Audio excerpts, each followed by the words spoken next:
Looks like we've got some interesting stuff on radar coming on. We got a front coming in right now, ladies and gentlemen. It was a nice morning, though. It was lovely. You had a chance to at least Slept do through most something. of it, but it was nice when I got it.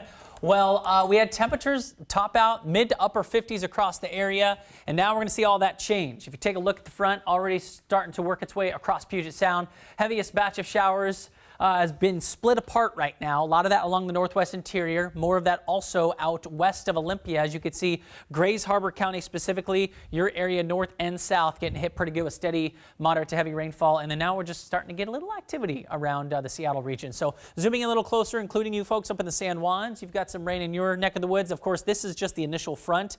Not going to last all night. This will push through. We'll get a break, and then scattered showers will come in on the backside of that throughout the next 24 to 48 hours or so. So this is the big picture of the front. Here's a look at where we've got the only winter weather advisory in effect right now. That's going to be for the North Cascades. We've got, of course, parts of Skagit County and Whatcom County there. That winter weather advisory will stay with us through tomorrow, and it's looking like we can pick up maybe 4 to 10 inches, best case scenario. And then notice the big counterclockwise spin, okay? So that is what's going to come after the front. This is the cold front, scattered showers all coming in as we move forward through your Friday and of course into the first half of Saturday. So for tomorrow's forecast, rain in the morning likely, and then you might see a few sun breaks throughout the day, which I think will be nice if we can get those to mix in. But temperatures are going to be the biggest change as we will go from mid to upper 50s today down to the mid 40 range, so at least a 10-degree temperature drop. First headline, rain this evening. Second headline says, hey, we might even flirt with a little bit of grapple tonight